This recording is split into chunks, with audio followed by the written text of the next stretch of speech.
ஆண்டவரும் இரட்சகருமாகிய இயேசு கிறிஸ்துவின் நாமத்தினாலே உங்கள் யாவருக்கும் வாழ்த்துதலை நான் தெரிவிக்கிறேன். எத்தனை பேர் இந்த கால வேலை சந்தோஷமாக இருக்கீங்க? கரங்களை தள்ள சொல்லுங்கள். ஆமென், அல்லேலூயா. நம்முடைய ஆண்டவர் ஒவ்வொரு நாளும் நம்மோடு கூட இருக்கிறார். வேதத்தில் சொல்லப்பட்டிருக்கு, உலகத்தின் கடைசி பரியந்தும் நான் உங்களோடு கூட இருக்கிறேன் என்று தேவன் நம்மோடு பேசியிருக்கிறார். அல்லேலூயா. அப்போது நம்முடைய தேவன் இருக்கிறவர் என்று சொல்லப்பட்டிருக்கிறது. ஆமென், அல்லேலூயா. இந்த 2024 இந்த பிப்ரவரி 1 தேதியிலும் நம்மோடு கூட இருக்கிறார். எதுக்கு நம்மளோட கூட இருக்கிறார்? எதற்கு நம்மளோட இருக்கிறார்? நம்மை ஆசீர்வதிக்க. அது மாத்திரம் இல்லை, இந்த பிப்ரவரி 1 தேதியில் கூடியிருக்கிற நாம் இந்த மாதம் முழுவதும் நம்மை கைப்பிடித்து அழைத்து செல்வதற்கு நம்மோட கூட இருக்கிறார். கரங்களை வைத்து அல்லேலூயா சொல்லுங்க. ஆமென், அல்லேலூயா. ஒவ்வொரு நாளும் நம்மை கரம் பிடித்து வழி நடத்துகிற தேவனாக இருக்கிறார். அப்போ காலையில் என்ன செய்யணும் அப்படின்னா, அவர் கரம் பிடித்து வழிநடத்திற்கு அவர் தயாராக இருக்கிறாரு. நாம் அவரை பிடிச்சிக்கிறதுக்கு தயாராக இருக்கணும். ஆமேன் சொல்லுங்க. ஆமேன், அல்லேலூயா. அப்பொழுதுதான் தேவன் என்ன செய்வார்? நம்மை கரம் பிடித்து அழைத்து செல்வார். இப்போது ஒரு குழந்தை இருக்குது, அந்த குழந்தைய தன்னுடைய தகப்பன் கரம் பிடித்து அழைத்து செல்லணும்னு விரும்புகிறாரு. அப்போ அந்த சின்ன குழந்தைய கரம் பிடித்து அழைத்துட்டு போகிற அந்த தகப்பனுக்கு அந்த சின்ன குழந்தை இடம் கொடுக்கணும். இல்லை, நான் தனியாக வரேன், நானாக வரேன் அப்படின்னு சொல்லிட்டு ஜாலியாக அப்படியே வாக் பண்ணிவிட்டு டான்ஸ் பண்ணிவிட்டு அப்படியே நடந்து வருதுன்னா தகப்பனை விட்டு பார்த்துட்டு வருவார். எப்போ ஆபத்து வருகிறதோ அந்த குழந்தை என்ன செய்யும்? தகப்பனை தேடி ஓடும். தகப்பன் தன்னை தோளில் தூக்கி வைத்துக் கொள்வார் என்று குழந்தைக்கு தெரியும். ஆகையினால ஓடி வருகிறது. அந்த குழந்தையும் தன்னுடைய தகப்பன் தூக்கி வைத்துக் கொள்கிறார். ஆனால் நம்முடைய தேவன் என்ன செய்ய விரும்புகிறார் என்றால், தொடக்கம் முதலே அவர் நம்மை சுமந்து கொள்வதற்கு தான் அவர் விருப்பப்படுகிறார். கரங்களை தலையில சொல்லுங்க. ஆமேன். ஏனென்றால் நம்முடைய தேவன் சுமக்கிற தேவன், நம்முடைய தேவன் பாதுகாக்கிற தேவன், நம்முடைய தேவன் ஆசீர்வதிக்கிற தேவன், நம்முடைய தேவன் நம்மை பொறுப்பெடுத்து வழி நடத்துகிற தேவனாக இருக்கிறார். ஆமென், அல்லேலூயா. அப்போ இந்த 2024 இந்த மாதம் முழுவதும் நம்மை நடத்துவதற்கு அவர் வார்த்தையினால தான் நடத்துகிறார். ஆமென். லிட்டரலாக நடத்துகிறாரு, கரம் பிடிச்சு கூட நடத்துகிறாரு, ஒவ்வொரு நாளும் நடத்துகிறார். அது எதன் வழியிலனா வார்த்தையின் மூலமாக தான் நடத்த முடியும், நடத்துகிறவராக இருக்கிறார். ஆமென், அல்லேலூயா. அப்போ வார்த்தையின் தேவன் வார்த்தையை நமக்கு கொடுத்திருக்கிறார். அப்போ 2024 இந்த பிப்ரவரி மாதம் 1 தேதியில் அவர் என்ன வார்த்தையை கொண்டு நம்மை வழி நடத்துகிறார் என்பதுதான் காரியம். ஆமென், அல்லேலூயா. அந்த வரிசையில் மல்கியா தீர்க்கதரிசியின் புஸ்தகம் 4ஆம் அதிகாரம் 2ஆம் வசனம் வாசிங்க. மல்கியா 4:2 வாசிங்க. ஆனாலும் உங்கள் மேல் உதிக்கும், அதன் செட்டைகளின் கீழ் ஆரோக்கியம் இருக்கும். நீங்கள் வெளியே புறப்பட்டு போய் கொழுத்த கன்றுகளைப் போல வளருவீர்கள். கண்களை மூடுவோம். நேசிக்கின்ற எங்கள் பரலோக பிதாவே, குமாரனாய் நாமத்தினுடைய சமூகத்தில் வருகிறோம். கர்த்தாவே, இந்த 2024 பிப்ரவரி மாதம் 1 தேதியில் என் தேவனாகிய கர்த்தர் இந்த வார்த்தையை கொண்டு இந்த மாதம் முழுவதும் எங்களை வழிநடத்த, இந்த வருஷம் முழுவதும் எங்களை வழிநடத்த, ஜீவிய நாட்கள் முழுவதும் எங்களை வழிநடத்த, இந்த வார்த்தைகள் எங்களோடு பயணிப்பதற்காய் நீர் ஆண்டவரை தேர்ந்தெடுத்த, எங்களுக்கு கொடுத்த இந்த வாக்குத்தத்த வசனத்திற்காக உமக்கு நன்றி. இதை தியானிக்க எங்களுக்கு உதவி செய்யுங்க. இதை தியானித்து இந்த வார்த்தை எங்களோடு பயணிக்க நாங்கள் அனுபவமாக்கிக்கொள்ள எங்களுக்கு உதவி செய்தமைக்காக உமக்கு நன்றி செலுத்துகிறோம். கரத்தில் எங்களை ஒப்பு கொடுக்குறோம். ஆசீர்வதிங்க, பலப்படுத்துங்க, காத்துக்கொள்ளுங்க, நன்மையினால முடிச்சுட்டுங்க. இயேசுவின் நாமத்தில் ஜெபிக்கிறோம் ஜீவனுள்ள நல்ல பிதாவே. ஆமென், ஆமென். நான் வாசிக்கிறேன் மீண்டும். ஆனாலும் என் நாமத்துக்கு பயந்திருக்கிற உங்கள் மேல் நீதியின் சூரியன் உதிக்கும், அதன் செட்டைகளின் கீழ் ஆரோக்கியம் இருக்கும். நீங்கள் வெளியே புறப்பட்டு போய் கொழுத்த கன்றுகளைப் போல் வளருவீர்கள் என்று சொல்லப்பட்டிருக்கு. இந்த வசனங்களில் 4 விதமான பகுதிகள் இருக்கிறது. என்னவென்றால், முதலில் என் நாமத்திற்கு பயந்து இருக்கின்ற அப்படின்னு சொல்லப்பட்டிருக்கு. அப்படி என்றால் அவருடைய நாமத்திற்கு பயந்து இருக்கிற என்ற வார்த்தை என்று சொல்லப்படும் பொழுது, என்று பார்க்கப்படும் பொழுது, பயப்படுகிற என்றால் 2 விதமான பயம் இருக்கு. என்ன பயம் என்றால், பாவம் செய்தது நிமித்தமாக கர்த்தர் என்னை தண்டித்து விடுவார் என்ற பயம் என்று ஒன்று இருக்கிறது. அவர் என்னை பார்த்து கொண்டு இருக்கிறார், அவருடைய பிள்ளையாக இருக்கிறேன், ஆகவே நான் பாவத்துக்கு விலகி கர்த்தருக்கு அவருடைய வார்த்தைக்கு கீழ்ப்படிந்து நான் நடப்பேன் என்று சொல்லி அப்படிப்பட்ட ரீதியில் வாழ்கின்ற ஒரு பயம். கரங்களை சொல்லுங்க. ஆமென், அல்லேலூயா. மறுபடியும் சொல்றேன், பயங்கள்ல 2 விதம் இருக்கு. கர்த்தருக்கு அடுத்த பயத்தில் 2 விதம் இருக்கு. என்னவென்றால், ஒருவன் தவறு செய்வானானால், ஒருவன் பாவம் செய்வானானால், அல்லது ஒருத்தி பாவம் செய்வாளானால், அந்த பாவம் செய்கிற அந்த மகளும் அந்த மகனும் கர்த்தர் என்னை தண்டித்து விடுவார் என்று சொல்லி பயந்திருக்கிற பயம். இன்னொன்று, இந்த உலகத்தில் இருக்கக்கூடிய பாவங்களுக்கு விலகி கர்த்தர் என்னோடு இருக்கிறார், நான் பாவம் செய்ய முடியாது, ஆகவே நான் பாவம் செய்வதில்லை என்று சொல்லி அவர் வார்த்தைக்கு கீழ்ப்படிந்து இருக்கின்ற அப்படிப்பட்ட ஒரு பயம். அப்போ ஆனாலும் என் நாமத்திற்கு பயந்திருக்கிற, அப்படி என்றால் அவர் பரிசுத்தமானவர், அவர் பரிசுத்தமாய் இருக்கிறது போல நானும் பரிசுத்தமாய் இருக்க வேண்டும் என்று சொல்லக்கூடிய ஒரு பயம். ஒருவேளை நான் விழுந்துடக்கூடாது, கர்த்தாவே நான் விழுந்துடக்கூடாது, உம்முடைய வசனத்தினால, உம்முடைய கிருபையினால, உம்முடைய சத்தியத்தினால, உம்முடைய வழிநடத்தினால, உம்முடைய ஆலோசனால என்னை வழிநடத்துங்க, நான் விழுந்து விடக்கூடாது என்று ஜாக்கிரதையாய் இருக்கக்கூடிய அப்படிப்பட்ட ஒரு பயம். ஆமென், அல்லேலூயா. அப்போ ஆவிக்குரிய ஜீவியத்தில் ஆண்டவராகிய இயேசு கிறிஸ்து தன்னுடைய இரத்தத்தினால நம்மை கழுவி வைத்திருக்கிறார். இந்த கழுவி வைக்கப்பட்டிருக்கின்ற இந்த வாழ்க்கையில், இந்த நேரத்தில், பூலோக வாழ்க்கையில் பயந்து இருக்க வேண்டிய சூழ்நிலைகள் இருக்கிறது. என்ன பயம் அப்படி என்றால், கர்த்தர் என்னை பார்த்துட்டு இருக்காரு, நான் பாவம் செய்வதில்லை, அவர் என்னை கழுவி இருக்கிறார், நான் பாவம் செய்வது கூடாது, ஏற்கனவே நான் பாவத்திலிருந்து என்னை மீட்க முடியாமல் நான் தவித்து கொண்டிருந்தேன், அந்த மீட்க முடியாது தவித்து கொண்டு இருக்கிற நிலையிலிருந்து என்னை மீட்க அவர் வந்து என்னுடைய இரத்தத்தினால கழுவி இருக்கிறார். இந்த இரத்தம் கழுவுதல் என்னை விட்டு போய்விடக் கூடாது, ஆகவே நான் ஆண்டவருக்காக நான் அவர் சொன்ன வார்த்தையின்படி நான் கீழ்ப்படிந்து இருக்கின்றேன் என்று சொல்லப்படுகிற அப்படிப்பட்ட ஒரு பயம். இதைத்தான் ஆண்டவர் எதிர்பார்க்கிறார். பாவம் செய்துவிட்டு அவர் தண்டித்து விடுவார் என்று சொல்லி நடுங்கி இருக்கிற பயத்தை அல்ல, என் நாமத்திற்கு பயந்து இருக்கின்ற என்று சொல்லப்படுகிற வார்த்தையின்படி அவர் என் தேவன், அவர் பரிசுத்தர், அந்த பரிசுத்தத்தை எனக்குள்ள எதிர்பார்க்கிறார் என்று சொல்லி அவர் இரத்தத்தினால கழுவப்பட்டு, அவருடைய அன்பினால கழுவப்பட்டு, அவருடைய அபிஷேகத்தினால கழுவப்பட்டு இந்த பூமியில் அவர் நம்மை வைத்திருக்கிறபடினால நான் எப்படி இருப்போம், எல்லாவற்றிலும் ஜாக்கிரதை. ஐயோ நான் அதை செய்ய மாட்டேன், ஐயோ நான் இதை பார்க்க மாட்டேன், ஐயோ நான் இப்படிப்பட்ட காரியங்களை நான் என்ன செய்ய மாட்டேன், அப்படிப்பட்ட காரியத்திற்கு நான் உடன்பட மாட்டேன். பொல்லாத பாவமான தீய காரியத்திற்கு உடன்படுதல், பேசுதல், பார்க்குதல், அதை அனுபவித்தல் என்ற காரியத்திற்கு விலகி பயந்திருப்போம். அப்படிப்பட்ட ரீதியெல்லாம் இருக்க வேண்டும் என்று சொல்லி தேவன் என்ன செய்கிறார், எதிர்பார்க்கிறார். அப்ப என் நாமத்திற்கு பயந்து இருக்கிறார். அப்படி என்றால் அவருடைய நாமம் என்ன? அவர் இந்த பூமியில ஒரு மனுஷன் இருக்கிறான்னா, அந்த பூமியில இருக்கிற மனுஷனுக்கு வாழ்க்கையில பல தருணங்கள் இருக்கு. எப்படிப்பட்ட இருக்கு? பல தருணம். சந்தோஷம் இருக்கு, சமாதானம் இருக்கு, அமெரிக்கை இருக்கு, செல்வம் இருக்கு, பெருக்கம் இருக்கு.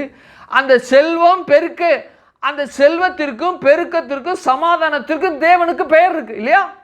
நானே உன் பரிகாரியான கர்த்தர். என்னது? நோய், அதிலிருந்து விடுதலை செய்து நம்ம வைத்திருக்கிறார். அப்ப அவர் நாமம் என்னது? யெகோவா, யெகோவா ராஃபா, அவர் சுகம் தருகிற தேவன். அப்ப அது அவருடைய நாமம் எப்படிப்பட்டதா இருக்கு? சுகத்திற்கு ஏற்ற நாமமா இருக்கிறது. ஆமென், அல்லேலூயா. யெகோவா ஈரே, எல்லாமுடைய சமூகத்தில் பார்த்துக்கல. என்ன எல்லா சமூகம், எனக்கு வாழ்க்கையில குறைவு இருக்கு, அந்த குறைவுகளை பார்க்கக்கூடிய தேவன் அவர். என் வாழ்க்கையில வெற்றியே இல்லை, அவருடைய நாமம் எப்படிப்பட்டதா இருக்கு? வெற்றியை கொடுக்க. யெகோவா நிசி. ஆமென், அல்லேலூயா. நான் சமாதானம் இல்லாம இருக்கிறேன், அப்போ உம்முடைய நாமம் எனக்கு சமாதானத்தை கொடுக்க. யெகோவா ஷாலோம். ஆமென், அல்லேலூயா.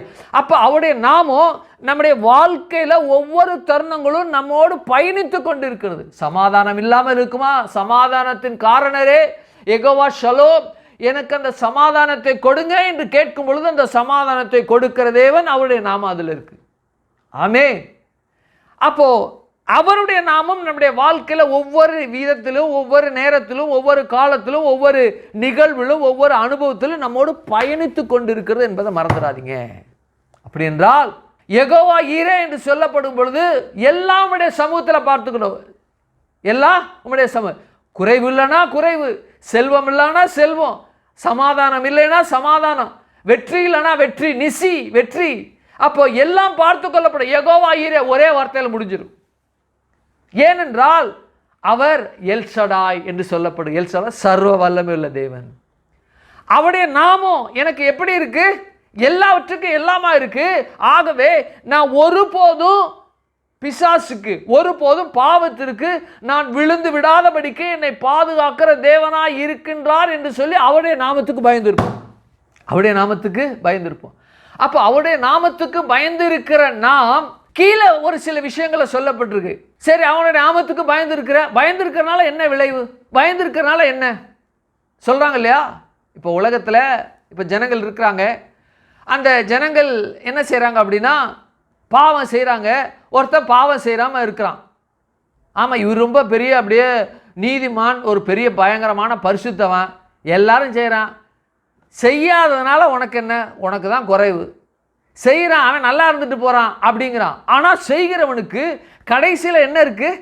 மகா தண்டனை, நியாய தீர்ப்பு, பரலோகம் இல்லாமல் அவனுக்கு நரகம் காத்துட்டு இருக்கு இல்லையா?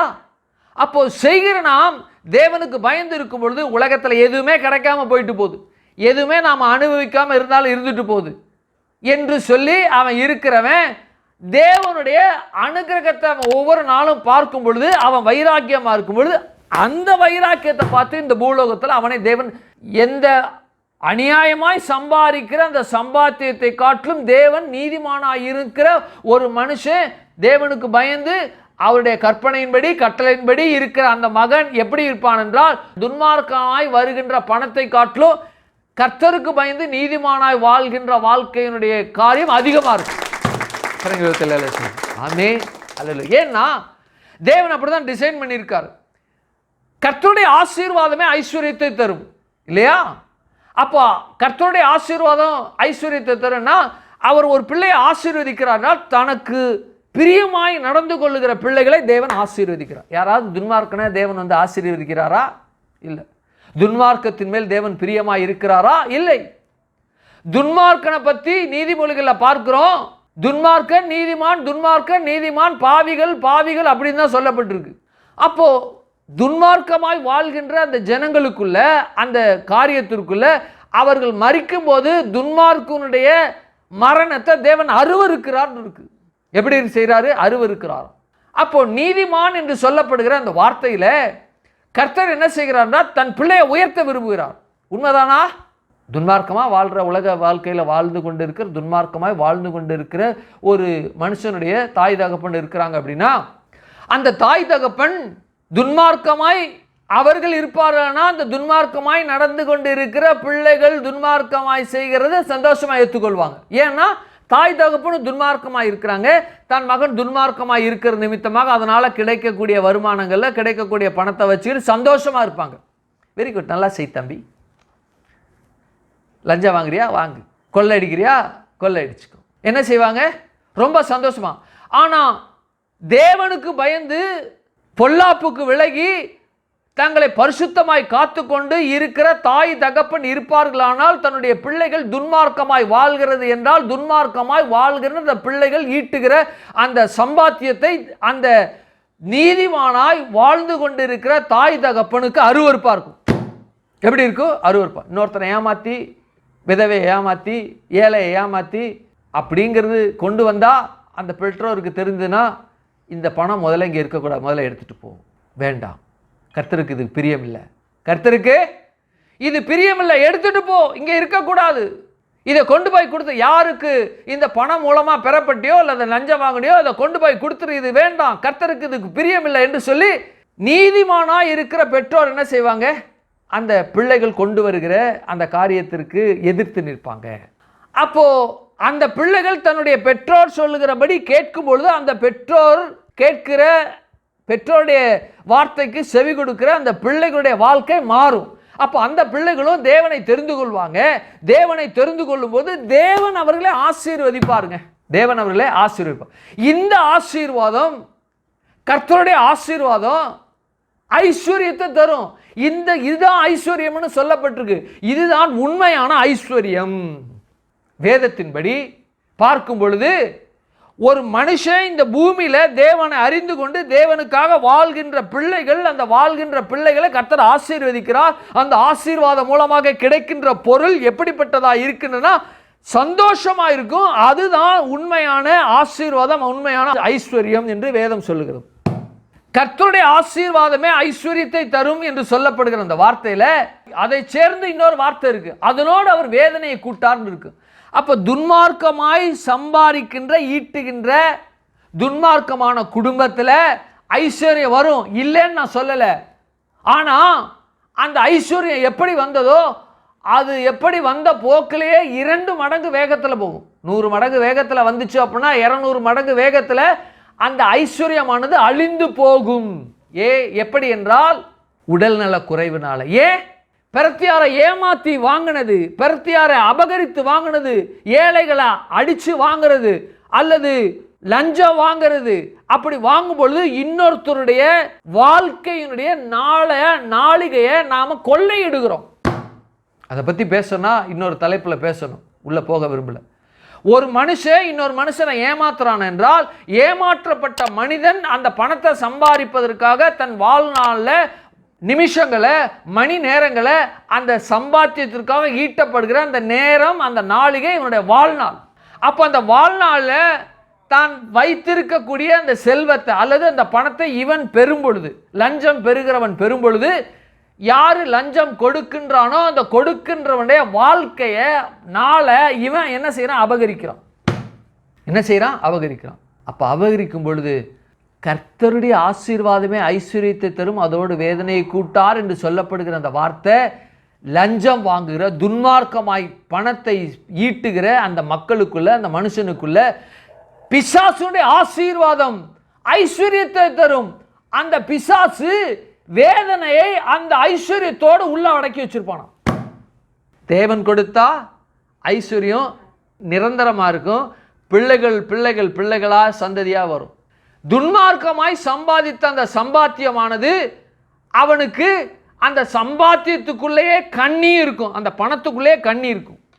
அவன் பெரும்பொழுது அவன் கையிட்டு வாங்குவது நிமித்தமாக அல்லது ஏழையை அடித்து வாங்குவது நிமித்தமாக, துன்மார்க்கமாய் வாங்குவது நிமித்தமாக, துன்மார்க்கமாய் வாங்கப்பட்ட அந்த பணத்துக்குள்ளேயே கண்ணி இருக்கும். அதை வாங்கும்போது கண்ணியை வாங்குவான். சரீரத்தில் உடல்ல மகா கொடிதான வேதனைகள் உண்டாகும். மகா கொடிதான சொல்றாங்க இல்லையா, ஊர் அடிச்சு உலையில போட்டான், எப்படி அனுபவிக்கிறான் பார். ஏன் அனுபவிக்கிறான்? அந்த ஆசீர்வாதம் அல்ல, அது ஆசீர்வாதம் அல்ல, தனக்கும் தன்னுடைய குடும்பத்திற்கும் தன்னுடைய சந்ததிக்கு சாபத்தை வருவிக்கிறான். என்ன செய்யறான்? சாபத்தை வருவிக்கிறான். அப்போ நாமத்துக்கு பயந்து இருக்கிற எந்த மனுஷனும் என்ன செய்வான் என்றால் கர்த்தருக்கு பயந்து இருக்கிறான். அவங்க சொல்லுவாங்க, கர்த்தருக்கு பயந்து இருக்கிறதுனால உனக்கு என்ன நன்மை? இருக்கு. எப்படிப்பட்ட நன்மை? தேவன் கொடுக்கிற ஐஸ்வர்யம் அவருக்கு பயந்து இருக்கும் பொழுது அவர் என்ன ஆசீர்வதிக்கிறார். அந்த ஆசீர்வாதத்தில் ஐஸ்வர்யம் இருக்கு. அந்த ஐஸ்வர்யத்தில் வேதனை இல்லை. இந்த உலகம் என்னென்னலாம் வேதனை என்று படுகிறதோ, அனுபவிக்கிறதோ, பேசப்பட்டிருக்கிறதோ அதையெல்லாம் அவன் அனுபவிக்காமல், பேச்சு அவனுக்குள் வராமல், அவன் சந்ததிக்குள் வராமல், அவன் சுகமாய் சமாதானமாய் இருப்பான். எப்படி இருப்பான்? சுகமாய். என் நாமத்திற்கு பயந்து இருக்கிற, எப்படிப்பட்ட நாமத்திற்கு? அவர் யெகோவாயிரே, அவருடைய சமூகத்தில் எல்லாம் பார்த்து கொள்ளப்படும். ஆமென். யெகோவாயிரே எல்லாம் பார்த்துக்கொள்ள. ஏன் உச்சந்தலையிலிருந்து உள்ளங்கால் வரைக்கும் என்னுடைய தேவைகள், என்னுடைய எதிர்பார்ப்புகள், என்னுடைய ஏக்கங்கள் எல்லாம் அவருடைய நாமமே எனக்கு அது கொண்டு வந்து சேர்க்கும் என்ற ரீதியில தான் பேசப்பட்டிருக்கு. கேட்குறாங்க இல்லையா, இவ்வளவு வைராக்கியமா இருக்கிறப்பா, உனக்கு என்ன இதெல்லாம் கிடைக்குது. வார்த்தை பேசுது. வாசிங்க, தொடர்ந்து வாசிங்க. பயந்து இருக்கிற உங்கள் மேல் பாருங்க, ஆனாலும் என் நாமத்திற்கு பயந்து இருக்கிற என் மேல், என் பிள்ளைகள் மேல், என்னுடைய சந்ததியின் மேல் என்ன இருக்குன்னா, வாசிங்க, நீதியின் சூரியன் உதிக்கும். அடுத்து வாசிங்க. இப்ப பாருங்க, ஆனாலும் என் நாமத்துக்கு பயந்து இருக்கிற உங்கள் மேல் ஒண்ணு இல்லையா. அடுத்தது நீதியின் சூரியன் உதிக்கும் 2. அடுத்து வாசிங்க.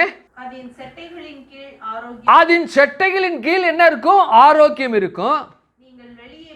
நீங்கள் வெளியே புறப்பட்டு போய் கொழுத்த கன்றுகளை போல் வளருவீர்கள். நான் சொன்னேன் இல்லையா, 4 பகுதியா பிரிக்கலாம்னு சொல்லிட்டு முதல் பகுதியை நம்ம தியானிச்சோம் இல்லையா. அப்போ அவருடைய நாமத்திற்கு பயந்து இருக்கிற என் மேல், அப்ப என் மேல் என்ன இருக்கும்? அவருடைய வார்த்தை, அவருடைய நாமம் எனக்கு இடப்பட்டிருக்கிறது. அவருடைய நாமம் எதற்கு இடப்பட்டிருக்குன்னா எனக்காக தான் இடப்பட்டிருக்கு. நல்லா கவனிச்சிங்க, ஒரு தகவலை நான் சொல்றேன். ஆண்டவராகிய தேவனுக்கு எவ்வளவோ நாமங்கள் இருக்கு. அந்த நாமங்கள் எல்லாம் இந்த பூமியில வாழ்கின்ற தன்னுடைய பிள்ளைகளுக்காக அவர் என்னென்ன காரியங்களை செய்வார் என்பதை பற்றி பேசப்பட்டிருக்கிறது தான் அது.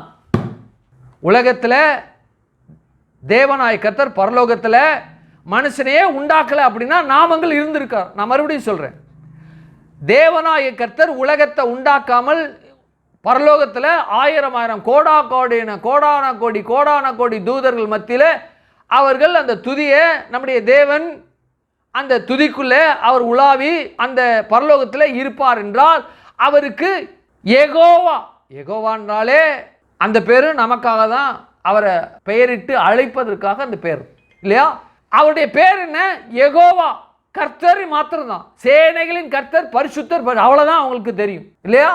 நமக்கு தான் யெகோவா ஈரே, யெகோவா ரஃபா, யெகோவா நிசி, யெகோவா சிக்கனு, யெகோவா சபயோத், யெகோவா ரோயி, யெகோவா ஈரே என்று சொல்லி பல நாமங்கள் நம்முடைய வாழ்க்கையினுடைய அனுபவங்களை அல்லது அவருடைய காரியங்களை எனக்கு எப்படி இருக்கிறது என்று சொல்லி நாம் அதை பார்ப்பதற்கு அனுபவிப்பதற்காக அவருடைய பெயர்கள் அப்படி ரீதியில் வழங்கப்பட்டு.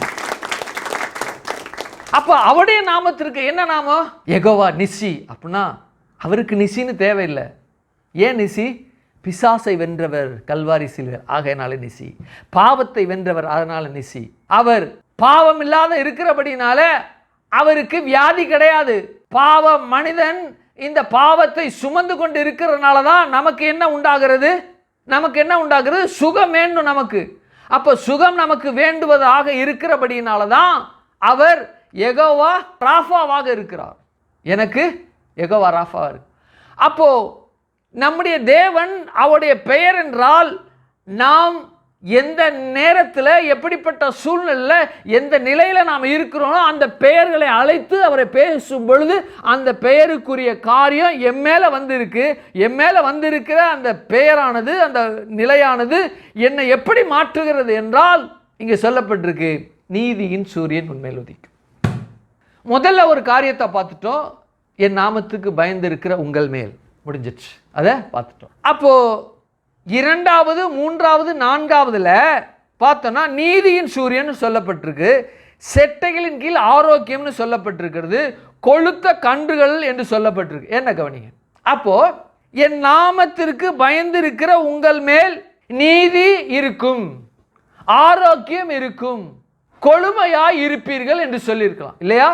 ஆனா நீதியின் சூரியன் உதிக்கும் அப்படின்னு சொல்றார். ஏன் நீதியின் சூரியன் உதிக்கும் என்ற காரியத்தை இங்கே பேசப்பட்டிருக்கு, இங்கே சொல்லப்பட்டிருக்கு அப்படின்னா, நம்முடைய அன்றாட வாழ்க்கையில், நம்முடைய அன்றாட பயணத்தில் சூரியன் மிகப்பெரிய பங்கு வகிக்கின்றது. சூரியன் என்ன செய்யுது? பங்கு வகிக்கின்றது. சரி, என்ன பங்கு வகிக்கிறது அப்படின்னா, நம்ம படுத்திருக்கிறோம், நாம் எழுந்திருக்கும் பொழுது நமக்கு என்ன தேவை? வெளிச்சம் தேவை. எதற்கு வெளிச்சம் தேவை? நம்முடைய வாழ்க்கையில் வேலை செய்வதற்கு, நன்றாய் பார்ப்பதற்கு, காரியங்களை நடப்பதற்கு என்ன தேவை? நமக்கு வெளிச்சம் தேவை இல்லையா? அப்போ வெளிச்சம் தேவை. இந்த வெளிச்சமானது நாம் நன்றாக நடந்து, இருட்டுக்குள்ளே யாரும் நடந்து போக முடியும்? கும்மு இருட்டு, கண்ணு தெரிய, எல்லாருக்குமே கண்ணு இல்லைன்னு வச்சுக்கோமே. நேரத்தைக்கு வெளியில் நான் போயிட்டு வந்தேன், ஒரு பாஸ்டரோடு போயிட்டு வந்தேன். ஒருத்தர் கடையை விட்டு கீழே இறங்கினார். அவர் கண்ணு தெரியாதவர். அவர் திடீர்னு, ஐயா எனக்கு முன்னாடி ஏதாவது நாய்க்கு ஏதாவது அசிங்கம் பண்ணி வச்சுருக்கிறா, நான் கால் கீழே வைக்க போகிறேன் அப்படிங்கிறார். நாம் கேட்போமா?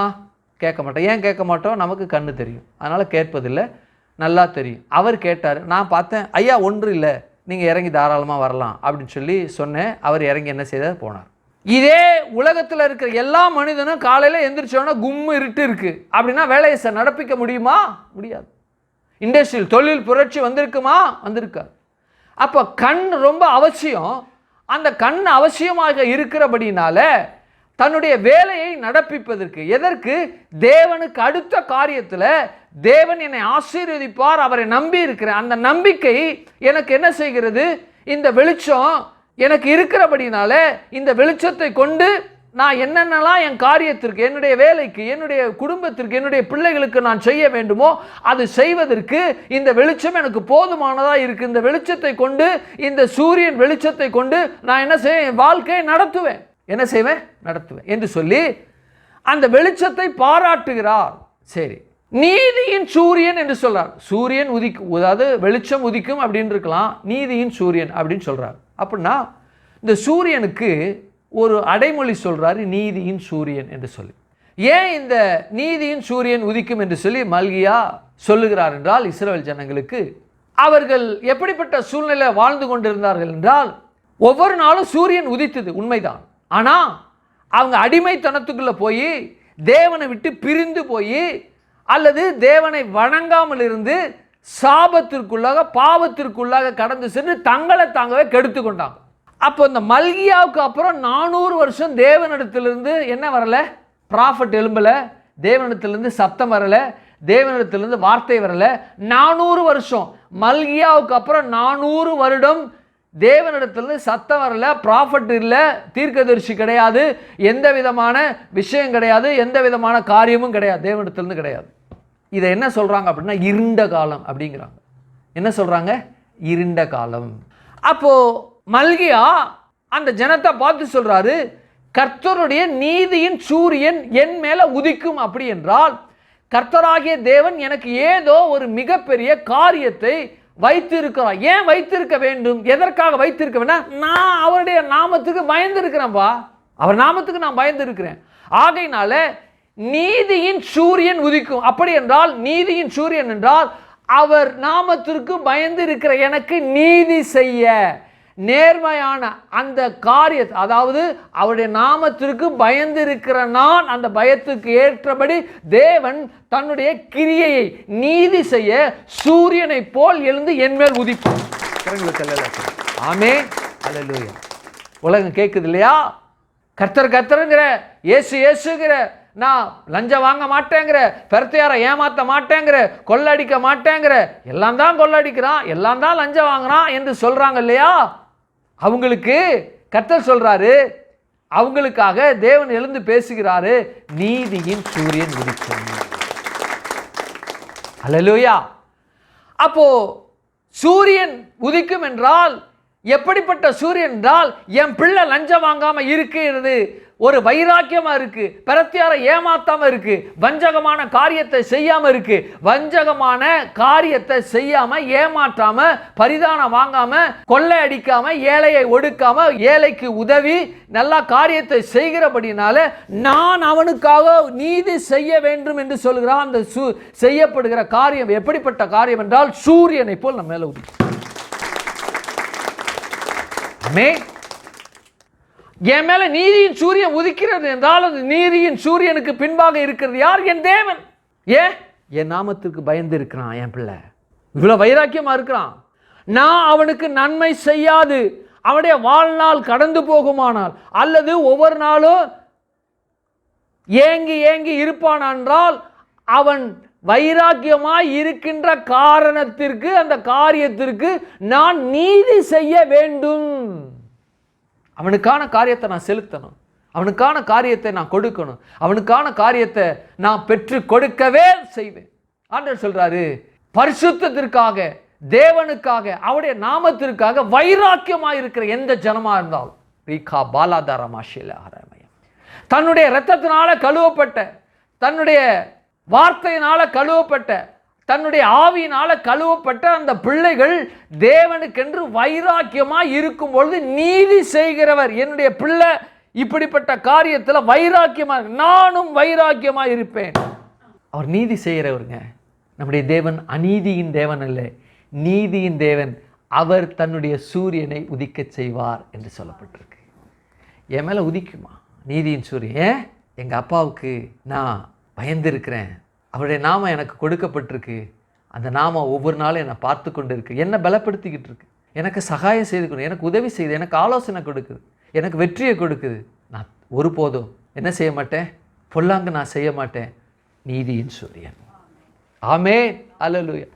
அடுத்தது மூன்றாவது, அதன் செட்டைகளின் கீழ் ஆரோக்கியம் இருக்கும். ஆரோக்கியம் இருக்குன்னு சொல்லலாம். செட்டைகளின் கீழ் ஆரோக்கியம். ஏன் இந்த செட்டைகளின் கீழ்? வேதத்தில் கொடுக்கும் பொழுது கர்த்தர் தன்னுடைய பிள்ளைகளை எப்படி செய்யணும்? பறந்து காக்கின்ற பட்சியை போல் இருக்கிறார். ஆமென், அல்லேலூயா. அதற்கு உதாரணமாக இஸ்ரவேல் ஜனங்களை நான் என்ன செய்கிறேன்? என்னுடைய செட்டையின் மேலே நான் போட்டு அவர்களை நான் சுமந்து வருகிறேன் அப்படின்னு சொல்றார். ஆமென், அல்லேலூயா. ஆனால் இந்த இஸ்ரவேல் ஜனங்கள் என்ன செய்வதில்லை? தேவனை பார்ப்பதில்லை, தேவனை கண்டுகொள்வதில்லை, தேவனுக்கு புறம்பா போனாங்க. தேவனுக்கு புறம்பா. ஆனால் ஒரு கூட்ட ஜனம் என்ன செய்கிறது? அவருக்கென்று வைராக்கியமாக இருக்கு. ஒரு கூட்ட ஜனம் அவருக்கென்று வைராக்கியமாக இருக்கு. அப்போது அவருடைய இரத்தத்தினால கழுவப்பட்டு இந்த உலகத்தில் இருக்கிற எல்லா ஜனங்களும் அவருடைய ஜனங்கள் தான். இயேசுவை அறியாது மற்ற வழிபாட்டுக்குள்ள இருக்கிற ஜனங்களும் தேவனுடைய பிள்ளைகள் தான். இயேசுடைய இரத்தத்தினால கழுவப்பட்டு இருக்கிறவர்கள் அவருடைய சொந்த ஜனம். இரத்தத்தினால் என்னுடைய மகன் மகள் என்று அழைக்கிறார். உலகத்தில் இருக்கிற ஜனங்களும் மகன் மகள் தான். ஆனால் தன்னை தெரிந்து கொள்ளாது இருக்கின்ற ஜனங்கள் அவர்கள். நாம தெரிந்து கொள்ளப்பட்ட அவருடைய இரத்தத்தினால கழுவப்பட்ட ஜனங்கள் நாம். கரங்கள் எல்லாம் சொல்லுங்க. ஆமே. சொல்லப்பட்டிருக்கு, அவருடைய இரத்தத்தினால கழுவப்பட்ட அந்த ஜனங்களை எப்படி அழைக்கிறார் என்றால், ஒரு கோழியானது தன் குஞ்சுகளை எப்படி பருந்துக்கு அல்லது காகங்களுக்கு அந்த வல்லூர்களுக்கு மீட்டு பாதுகாக்கிறதோ அதுபோல் தன்னுடைய குஞ்சுகளை என்ன செய்கிறான்? பாதுகாக்கிறான். அப்போ சொல்லப்பட்டு அவருடைய செட்டையின் கீழே என்ன இருக்குமா? ஆரோக்கியம் இருக்கும் என்று சொல்லப்பட்டு. செட்டை என்று சொல்லப்படுகிற அந்த காரியமானது இஸ்ரவேல் மக்களுக்கு ஒரு புதிது அல்ல. நல்லா தெரியும் அவங்களுக்கு செட்டைனா என்னன்னு தெரியும். ஏன்னா அவங்க பாவம் செய்தாங்க. பாவம் செய்தது நிமித்தமாக தேவன் தன்னுடைய பாதுகாப்பை எடுத்துட்டார். ஒரு தோட்டம் இருக்குது, அந்த தோட்டத்தில் நல்லா பயிர் வளர்ந்துருக்கு, மற்ற இடம்லாம் காஞ்சு போயிருக்கு. விளைந்து இருக்கிற அந்த தோட்டத்தின் மேலே ஆடு மாடுகளுக்கு அதிகமாக கண்ணு இருக்கும் இல்லையா? ஏன்னா வந்து மேய்வதற்கு. அந்த தோட்டத்தை சுற்றிலும் வேலி அடைக்கப்பட்டிருக்கு, நல்ல முள்வேலி அடைக்கப்பட்டு நெருக்கமாக இருக்குது. நாக்க கூட உள்ளே விடாத அளவுக்கு நல்ல நெருக்கமாக இருக்குது. ஆகையினால அது பாதுகாப்பாக செடி இருக்கும் இல்லையா? எப்போ அந்த வேலி அடைக்கப்பட்ட அந்த வேலியானது நீக்கப்படுகிறதோ உள்ளே என்ன செய்யும்? வந்து அழகாக மேய்ஞ்சி பயிர்களை நாசம் பண்ணிடும். தேவனுக்கு அடுத்த காரியத்தில் இருந்து தேவனை மகிமைப்படுத்தி தேவனென்று ஆராதித்து பலிகளை செலுத்தி வந்த ஜனங்கள், இஸ்ரவேல் ஜனங்கள், தேவனை மறந்து அவர்கள் தோப்பு விக்கிரகங்களை உண்டாக்கி தேவனை விட்டு பிரிந்த பொழுது பாதுகாப்பை எடுத்துட்டார். வேலியை எடுத்த மாதிரி. எப்படி தோட்டத்தினுடைய வேலி எடுக்கப்பட்டு அந்த ஆடு மாடுகள்லாம் உள்ளே வந்து மேய்கிறதோ அதுபோல் தேவன் தன்னுடைய பாதுகாப்பை எடுத்த உடனே பெலிசியர், அம்மோனியர், மோவாபியர் இவனுங்கெல்லாம் என்ன செய்தானுங்க? உள்ளே வந்து இஸ்ரவேல் ஜனத்தை துவம்சம் பண்ணி மேய ஆரம்பிச்சிட்டாங்க. என்ன கிடையாது? பாதுகாப்பு இல்லை, ஆரோக்கியம் இல்லை. அப்போது பாதுகாப்பு, ஆரோக்கியம் அவருக்கு பயந்து, அவருடைய வார்த்தைக்கு பயந்து, அவருடைய நாமத்திற்கு பயந்து, அவருடைய ஜீவனில் தேவன் என்பதை அறிந்து அவருக்கு பயந்து இருக்கிறவர்களுக்குள்ள பாதுகாப்பின் செட்டை இருக்கும். பாதுகாப்பின் செட்டை இருக்கும். வாசிங்களேன், சங்கீதங்களின் புத்தகம் 91 வாசிங்க. 91:4 வாசிங்களேன். அவர் தமது சிறகுகளாலே என்ன செய்வார்? மூடுவார். போதும். எதுக்கு? சும்மா குளிர்காயத்துக்கா? சொல்லப்பட்டிருக்கு, சிறகுகளாலே மூடுவார், அவர் செட்டையின் கீழ் அடைக்கலம் புகுவாய், அவருடைய சத்தியம் எனக்கு பரிசையும் கேடவுமா இருக்கும். எதற்கு சிறகுகளை மூடணும்? எதற்கு செட்டைகளில் நாம் அடைக்கலம் புகணும் அப்படின்னா, இரவில் உண்டாகும் பயங்கரத்திற்கும் பகலில் பறக்கும் அம்புக்கும் இருளில் நடமாடும் கொள்ளை நோய்க்கும் மத்தியானத்தில் பாழாக்கும் சங்காரத்திற்கு என்ன செய்வார்? பயப்படாமல் இருப்பதற்காக தான் செட்டை. 2024 பிப்ரவரி 1 அவருக்கு பயந்து இருக்கிற நான் எதில் மூடப்பட்டு இருக்கிறேன்? செட்டையில் நிழலில் நான் மூடப்பட்டு இருக்கின்றேன். செட்டை நிலையில் ஆரோக்கியம் இருக்கும். அப்படின்னா எனக்கு ஆரோக்கியம். கரங்களை வைத்து சொல்லுங்க. ஆமென். இந்த கேட்டுக்கொண்டிருக்க வலைதளங்களில், யூடியூப்ல பார்த்து கொண்டு இருக்கிற நீங்க, இந்த பிப்ரவரி 1 தேவன் உங்களோடு பேசுகிற காரியம் என்னவென்றால், அவருடைய செட்டையின் கீழே உங்களுக்கு ஆரோக்கியம் இருக்கும் என்றால், எவ்வளவு வியாதி, எவ்வளவு போராட்டங்கள், மரண படுக்கையில் நீங்க இருந்தீங்கன்னா, நான் உங்களுக்கு தேவனுடைய வார்த்தையை கொண்டு வருகிறேன், உங்களுக்கு ஆரோக்கியம் மாத்திரமே இருக்கும். ஆரோக்கியம் மாத்திரம் இருக்கும். எந்த விதமான மாற்று கருத்தே கிடையாது. டாக்டர் கையை விட்டுலாம், மருந்து கையை விட்டு இருக்கலாம், அல்லது மருத்துவம் கைவிட்டு இருக்கலாம். ஐயோ நான் பிழைக்க மாட்டேனே என்று சொல்லி தேவனுக்கு இப்பொழுது நீங்க பயப்படுவீர்கள் என்றால், அவருடைய செட்டைக்குள்ள நீங்க வந்துட்டீங்க, ஆரோக்கியம் உங்களுக்கு வந்து விட்டது என்று அர்த்தம். ஆரோக்கியமாகத்தான் இருப்பீங்க. உங்களை உதறிவிட்ட மருத்துவம், உங்களை கைவிட்ட அந்த மருத்துவர்கள் மறுபடியும் உங்களை பார்க்கும் பொழுது, இது எப்படி ஆயிற்று, எப்படி இது உண்டானது, இது என்னால் நம்ப முடியவில்லை என்று சொல்லி அவர்கள் வாய் பேசும்படி அந்த வாய்களுக்கு நான் கட்டளை கொடுக்கிறேன். ஏன்? நாமத்துக்கு பயந்துட்டீங்க. நீதியின் சூரியன் உங்கள் மேலே உதிச்சிருச்சு, செட்டையின் கீழே ஆரோக்கியம் உங்களுக்கு வந்து விட்டது, நீங்கள் சுகமாகி விட்டீர்கள். அந்த சுகத்தை தான் இனிமே டாக்டர் பேச போகிறாங்க. நான் அறிக்கை செய்கிறேன், தீர்மானிக்கிறேன். எந்த விதமான மாற்று கருத்தே கிடையாது. என்ன இருக்குது? ஆரோக்கியம் இருக்குது. 91:4 சொல்லப்பட்டிருக்கு, சிறகுகளால் மூடுவார், செட்டைகளில் அடைக்கலம் புகுவேன். எப்படி அடைக்கலம் புகுவேன்? அவருடைய நாமத்திற்கு பயந்து இருக்கிற, பயந்துனா அவருடைய நாமத்திற்கு நான் பயப்படுகிற காரியம், அவர் பேசுகிற, அவர் சொல்லுகிறபடி நான் கீழ்ப்படிந்து இருப்பது நிமித்தமாக. ஆமென். தேவன் பேசின வார்த்தைகளுக்கு என்னுடைய வாழ்க்கையை அமைப்பேன் என்று சொல்லி அந்த வார்த்தைக்கு நாம் கீழ்ப்படிந்து இருக்கின்ற அந்த காரியம் செட்டைகள் புகுந்து ஆரோக்கியத்தை பெறுவதற்கான சமம் அது. Every obedience there is a God's way என்று சொல்வாங்க. ஒவ்வொரு கீழ்ப்படுதலும் தேவனுடைய வழிகள் அதில் இருக்கின்றது. தேவன் பேசுகிற வார்த்தைக்கு நீங்க கீழ்ப்படிந்து பாருங்க. தேவன் பேசுகிற வார்த்தைக்கு முழுமையாக உங்களை ஒப்பு கொடுங்க, கீழ்ப்படிந்து பாருங்க. தேவன் நீதியின் சூரியனை உங்கள் மேல உதித்து அவர் ஆரோக்கியத்தை கொடுக்கிற தேவனை போல இருப்பார். நாட்டுக்கருத்து இந்த வார்த்தை மாறவே மாறாதுங்க. உலகம் மாறலாம், மனுஷர் மாறலாம், காலங்கள் மாறலாம். சொல்றாங்க இல்லையா, சரியா இப்போ மழை காலத்தில் எப்போயோ பெய்யுது மழை. இதெல்லாம் இப்போ பெய்யணும்னு அவசியமே கிடையாது. பனி காலத்தில் மழை பெய்யுது, கோடை காலத்தில் மழை பெய்யுது. பருவங்கள் மாறுது, மாறலாம், மனுஷன் மாறலாம், காலங்கள் மாறலாம். தேவன் மாறாதவர். தன்னுடைய வார்த்தையை குறித்து அவர் ஒருபோதும் விசனம் அடைவது இல்லை இல்லை இல்லை. என்ன செய்வதில்லை? விசனம் அடைவதே இல்லை.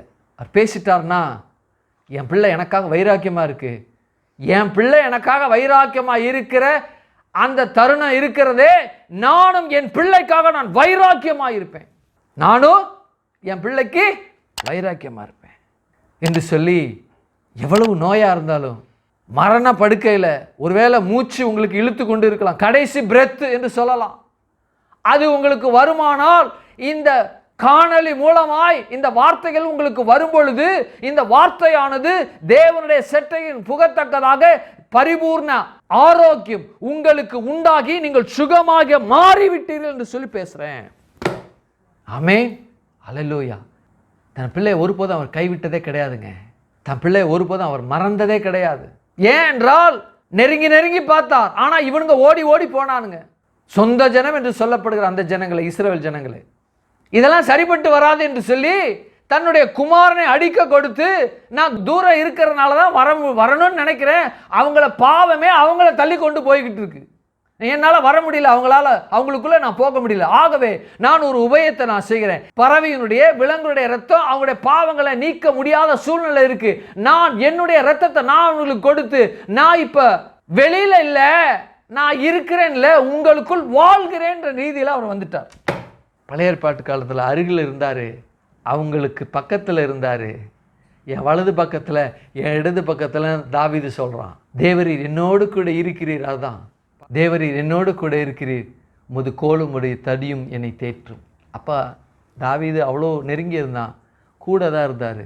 ஏன்னா அவனுக்குள்ளே தேவனால் போக முடியலை, போவதற்கான தருணம் கிடைக்கல. ஆனால் இந்த நாளில் அப்படிப்பட்ட ரீதியில் எனக்குள்ளே இருக்கிறார், என் அருகில் இல்லை, என் அருகில் இல்லை, என் பக்கத்தில் இல்லை, எனக்குள்ள வாசம். நீங்கள் தேவனுடைய ஆலயமாய் இருக்கிறீர்கள் என்று அறியீர்களா? ஆலயம் எனக்குள்ளே அவர் இருக்காரு. அப்போது அவர் எனக்குள்ளே இருந்தால் இந்த ஆலயம் பிரச்சனையோடு, வியாதியோடு, பலவீனத்தோடு இருந்தால் இந்த ஆலயம் ஏதோ மராமத்து பார்க்க வேண்டியது இருக்குது. அவர் உள்ளே இருக்கிறாரு. அவர் உள்ளே இருக்கக்கூடிய இந்த ஆலயம் சுகவீனமாக இருக்கக்கூடாதுங்க. நியாயமானபடி எனக்குள்ளே வாழ்கிற அவர் இந்த ஆலயமாக தேர்ந்தெடுத்து, இந்த ஆலயத்துக்குள்ளே, இந்த சரீரத்துக்குள்ளே ஆலயமாக தேர்ந்தெடுத்து இருக்கக்கூடிய இந்த இயேசு இந்த ஆலயமாகிய இந்த சரீரத்துக்குள்ளே எந்த அவயத்துக்குள்ளேயோ எந்த விதமான குறைபாடு இல்லை இல்லை இல்லை, இருக்காது இருக்காது இருக்காது. ஏன் இருக்காது? அவர் பரிபூர்ண தேவன் எனக்குள்ளே இருக்கிறனால என் சரீரத்தில் இருக்கிற எந்த பலவீனமும் என்னை விட்டு நீங்குவதற்காக என் உள்ளத்தில் என்னுடைய சரீரத்துக்குள்ளே இருக்கின்றார் என்பதை ஒவ்வொரு நாளும் அறிக்கை செய்யுங்க. சொல்கிறேன், இயேசுவே என் சரீரத்துக்குள்ளே நீங்கள் வாழ்கிறீங்க. இந்த சரீரம் ஏன் சரீரம் இல்லை, நீங்கள் இந்த சரீரத்தை உம்முடைய இரத்தத்தை கொண்டு விளைக்கரையம் கொடுத்து நீங்கள் வாங்கி இருக்கிறீங்க. இது என்னுடைய சரீரம் என்று சொல்வதை காட்டிலும் இது உம்முடைய சரீரம், விலைக்கு வாங்கிட்டீங்க, ஆகவே இது உம்முடைய சரீரம். உம்முடைய சரீரமாகிய இருக்கிற இந்த சரீரத்துக்குள்ள, அவயத்துக்குள்ள, உள்ளே இருக்கிற பார்ட்ஸுக்குள்ள எந்த விதமான பலகீனம் இல்லை இல்லை என அறிக்கை செய்கிறேன், தீர்மானிக்கிறேன். ஆமென், அல்லேலூயா. அடுத்தது 4ஆவதாக சொல்லப்பட்டிருக்கு, வாசிங்க. நீங்கள் வெளியே புறப்பட்டு போய் கொழுத்த கன்றுகளை போல் வளருவீர்கள். இங்க சொல்லப்பட்டிருக்கு, நீங்கள் வெளியே புறப்பட்டு போய். எங்க புறப்பட்டு போய்? இந்த உலகத்தில் போவீங்க, போயிட்டு வளருவீங்க அப்படிங்கல ஒரு அடைமொழி சொல்றாரு. எப்படி சூரியன்னு சொல்லாமல் சூரியனுக்கு முன்பாக அடைமொழி வைத்து நீதியின் சூரியன் என்று சொன்னாரோ, எப்படி ஆரோக்கியம்னு சொல்லாமல் செட்டைகளில் கீழ் என்று சொல்லி அந்த ஆரோக்கியத்துக்கு எங்கே காரியத்தை சொல்கிறாரோ, அதுபோல் வெளியே புறப்பட்டு போய் வளருவீர்கள் என்று சொல்லாமல் கொழுத்த கன்றுகளைப் போல் வளருவீர்கள் என்று சொல்கிறார். சரி, இந்த கொழுத்த கன்றை பார்த்துருவோம். பார்த்துட்டு வளருதுன்னு என்னன்னு சொல்கிறேன். இந்த கொழுத்த கன்று என்று சொல்லப்படுகிற இந்த வார்த்தை வேதாகமத்தில் ஒரு விசேஷமான காரியத்தை சொல்லுது. என்ன விசேஷமான காரியம் அப்படின்னா, கொழுத்த கன்று என்பது பிறந்தது முதல் அது கொழுமையாக வளர்க்கப்படுகிற அந்த தருணங்களில் எந்தெந்த நேரத்திற்கு என்னென்ன காரியங்கள் அதற்கு செய்யப்பட வேண்டுமோ எல்லா காரியமும் செய்யப்படுகிறது. அந்த காளைக்கு என்னென்னா, மாடு ஒரு கன்று ஈனுகிறது என்றால் அந்த கன்று ஈன்ற உடனே அந்த தாய்ப்பால், பசும்பால், சீம்பால் என்று சொல்லுவாங்க, அந்த சீம்பாலை குடிக்க விட்டுருவாங்க. பெரும்பாலும் என்ன செய்ய மாட்டாங்க, மனுஷர் குடிச்சிட்டு கண்ணுக்குட்டி கொடுக்க மாட்டாங்க. சரி, அது வளரணும் இல்லையா? புல்லுலாம் சாப்பிடாது, வைக்கெல்லாம் சாப்பிடாது, புண்ணாக்கெல்லாம் சாப்பிடாது, வளரணும் இல்லையா? ஒரு 2-3 மாதங்கள் தாய்ப்பால் குடிக்க விடணும், ஃபுல்லாக குடிக்க விடணும். இவனுங்க என்ன செய்ய, பிறந்த உடனே பிடிச்சி இழுத்து அது தொத்தலாக இருக்கும், இவனுங்க கறந்து பால் காசு விற்று இவனுங்க நல்லா கொழுமையாக இருப்பான்னு கண்ணுக்குட்டி ரொம்ப இதுவாக இருக்கும். ஆனால் கொழுத்த கன்றுக்கு அப்படி கிடையாது. கொழுத்த கன்றுனா 3 மாதம்னா 3 மாதம் வரையில் நல்லா பால் கொடுப்பாங்க. அதுக்கப்புறம் அதுக்கு செரிக்கிற அளவிற்கு என்ன பசும் தலைகள், புல் கூட இல்லை, தலைகள் என்ன செய்வாங்க, கொழுந்து தலைகளை அதுக்கு கொடுப்பாங்க. பாலும் சேர்த்து கொடுப்பாங்க, அதுக்கு கொடுப்பாங்க, பாலும் குடிக்க விட்டு கொடுப்பாங்க. அப்போது நல்லா குடித்து வளருகிற அந்த கன்றுகளை பார்த்தா அவ்வளோ பார்க்குறதுக்கு அழகாக இருக்கும் இல்லையா? காட்டில் வாழ்கிற எருமைகள், மாடுகளை பார்த்தோம் அப்படின்னா எப்போவுமே பால் குடிச்சிட்ருக்கும். அந்த கன்று ரொம்ப துள்ளி குதிக்கும், ரொம்ப கொழுன்னு இருக்கும், பார்க்குறதுக்கு ரொம்ப அழகாக இருக்கும். எலும்பே தெரியாது, நல்லா குண்டாக இருக்கும்.